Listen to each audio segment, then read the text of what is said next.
Well, good night to you, gentlemen. It's such a privilege to be in this audience after we have just concluded the 15th session of the Caribbean Union Conference, and we've had the directors from the General Conference, the Inter-American Division. So I would take this opportunity at this time to congratulate you, Dr. Tobias, on your new role as the President of Caribbean Union Conference. Thank you very much. So what is your vision for Caribbean Union Conference as the new president incoming? Well, the Caribbean Union Conference has an established vision, which is the preaching of the gospel to every person in the Caribbean area. Of course, it comes under the strategic issue, church growth and consolidation. So not only are we expected to preach and teach, we are expected to nurture and conserve. And so that would be our main focus. Of course, there are so many others: the family, education, health is a new one that is being recommended from the delegates. They're saying we want health to return to its prime importance in the church. And we have the whole matter of technology, the use of technology. I must commend you for arranging this interview so that any part of the world somebody can see that there is indeed much happening at the Caribbean Union Conference. Sure, I thank you so much for that, enlightenment on this set here tonight. But in terms of health, which has always been the right arm of the Adventist Church in terms of proclamation of the gospel, how do you see it, and where do you see we going within the next few years in terms of expanding and growth throughout the region? Well, the truth is that there has been a significant compromise to the original health message as espoused by the church. Many members are joining the church and are not aware that we really propagate the preventative aspect of health. So whilst we say a plant-based diet is the best, many people are not really committed to that. Even some of our religious leaders are not committed to that.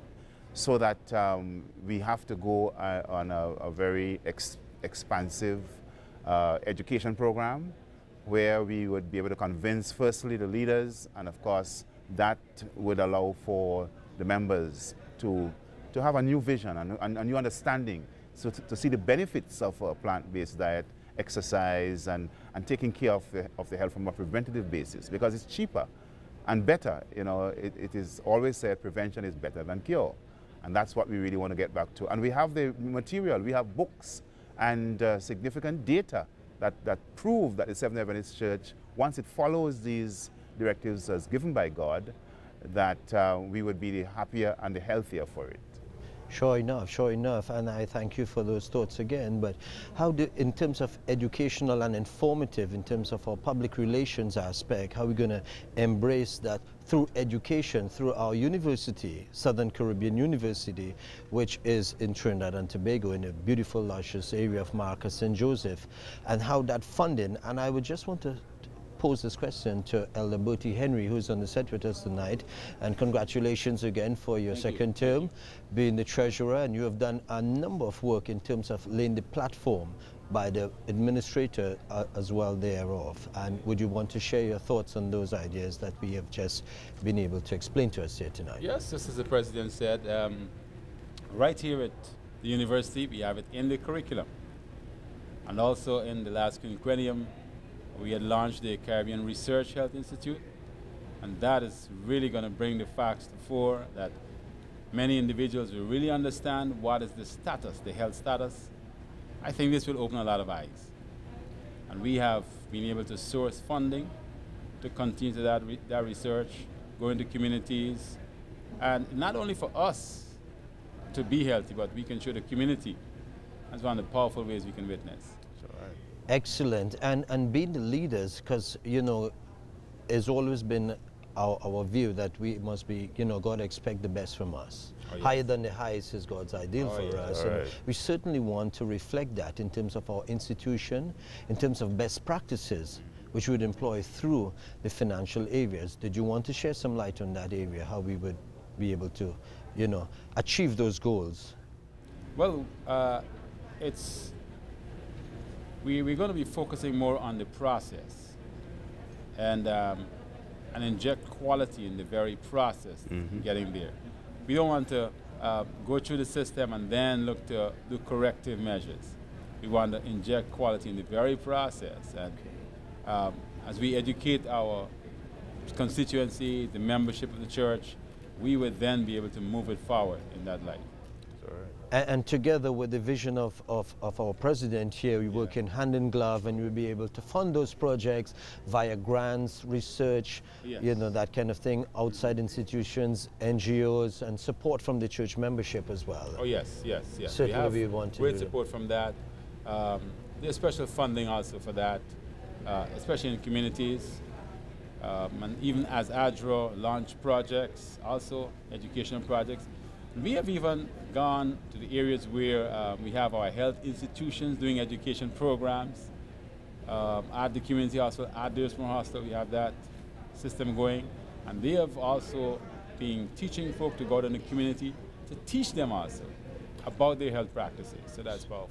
Speaking about Davis Memorial Hospital, you serve as CEO to that, and I know you're passionate about that. And we heard about community hospital in Trinidad with Dr. Span, and they're really, you know, that networking thing. What are your thoughts in it, and how do you see that, you know, really expanding by leaps and bounds in terms of our health message? Well, you know, I've always tried to look at it not as a Davis Memorial Hospital or community hospital. We want in the Caribbean Union to have a health system. Wow. So we're twinning them. Even now, as we have Dr. Creed in Guyana, excellent orthodontist, he's highly recognized. From the time he arrived here, the government wanted him to teach at the university. And we have here Dr. Span, Dr. McNulty, and we're looking to see how best we can share these talents across the borders. And when they do that, we have now not only the skill of the doctors who are resident there, but in both hospitals being shared both places. And then the rest of the Caribbean also accessing those facilities. It's going to be a fantastic explosion. I hear you and I feel it. I see the passion inside of you there. But you know, there's all that tell me that the world runs a network, and if we could network like what you just said, that the health system, the network, that we could, you know, achieve the synergies that be able that and apply it through evangelism. That's right. What are your thoughts, Elder? Of course, because with health and evangelism and proclamation of the gospel and moving throughout the territory here. Very powerful combination. Of course, it's health affects everybody. So, and it is really not based on religious belief or conviction. It's simply a benefit to the human. And so there is an opening, an entering wedge, as it were. And that's why we say right arm, because the first part of your body, you know, of the two arms, the one you want to use is the right, if you're a right-hander. And so health allows for a person to be very open, to be very accepting, to be facilitating. And the combination is very, very effective. Of course, when a person begins to receive benefits, then they trust you to be able to share other benefits, which will be spiritual and ethical and moral as well. So it's a very beautiful combination. You raised that point in the trust factor, and throughout our evangelism, relationships. Yes. And I think the church must be marketing-led. Indeed. And you know, it's my background, and I'm very passionate about that. But the whole thing about it, you know, relationships are based on trust and integrity. And you know, with this team, I see the integrity of the church and how we maintain that. What are your thoughts on the whole outcomes in terms of our end processes here after this session has been completed? How do we move forward? What is the way forward? And the benchmark in terms of quality assurance that you asked about. So I'll bring it to you. That's a very important question, because quality, trust, the end process, sometimes it takes longer than the participants are prepared to wait for. And I think that's one of the things we have to agree on, that if we will have a great product and outstanding quality, we need to give whatever the program is and however long the process is, we need to give it time. And once we are prepared to do that, then the end result will be very effective. It's like, you know, the Chinese bamboo that takes so many, you know, it go down, and when it shoots, you know, it spurts to 80 feet, you know, in a short time. So what we are saying is we could not expect results before the process is completed. And once we are committed to that, I'm sure there will be the conviction on the part of our pastors or directors or members, that trust, relationships, it does take time, and we must give that. And you made a very interesting thing. We have an excellent product. Oh, yeah. You know, certainly, and it's how we do, while we might use persuasive means of you know, reaching the community at large, I think Elder Henry were created for community. Yes. And you touch those people's life because of your background. You're such, you know, you could say the word graciously and shake somebody's hand. Yeah. And that's what we want to, you know, reflect in all our thoughts. Exactly. Is there one thing that you'd want to sum it up in saying that, you know, in reaching and touching and, you know, really embracing our communities? Yes, while some may see this as the worst of times, with crimes and everything, we see it as the best of times for the opportunities it presents for us. And the church has so many systems in place, so many structures in place to facilitate, as you mentioned, good relationship with our community. You know, we have attempted so many projects in tandem with the community, you know, in ADRA and in health, in different areas, education, that we have seen that as we grow in a relationship and see that we are working to the benefit of the community, it works beautifully. I think in the end product of what they would have achieved after this process, they are happy and very comfortable with us. Well, thank you so much, and I feel the passion and excitement in you gentlemen here, and you know, you all are team players. Indeed. I see you guys as a coach. Yeah. You understand, on a sounding board that could, you know, we could come and share that.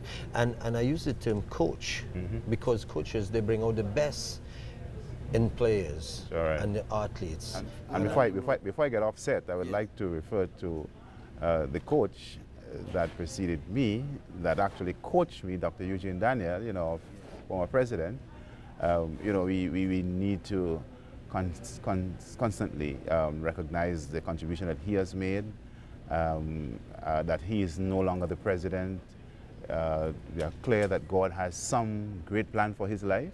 Yes. And so we just want to affirm him this evening, saying thanks for the tremendous contribution he has made, and that he has established some foundations which will be critical for the way forward. And he would always be recognized as a brilliant and outstanding thinker and leader, as a model for us as younger ministers. I think we can take our hats off to him as we move forward. And hats off. And I certainly want to, you know, say my part of it as well. I see him as a strong statesman. Oh, yeah. I saw it reflected during this session here, yes, during definitely. that process here. And certainly he's a visionary leader. And that is what is brought over the years to us. And, you know, he's a confident as well. I could speak with him as a youth, and he's been able, you know, to coach me along the way. And certainly it puts us on the path to achieve objectives. He has laid a platform, and we would build on that. I think we want to do that, gentlemen. Bertie? Well, he was great. He articulated our vision well. He promoted a lot the strategic initiatives. You know, I mean, we just mentioned education, evangelism, those two, but there are the others, the three other initiatives. And we have seen programs structured around these that can cause the church to really grow. And not just grow in numbers, I'm talking about quality growth. And we appreciate that right across as we look at church image, you know, how we have grown, the kind of structures we have put together. That's a witness for us. Certainly. And man, it's just powerful. And I think we have come a long way now, Oh, gentlemen, yes, and we want to give God the praise and thanks because he deserved the highest praise. Well, thank you guys so much for being here tonight, and It's a blessing, man. Pleasure. congratulations, sir. And congratulations for your Thank you. excellent Well, work thank you, Bertie. as well. You certainly.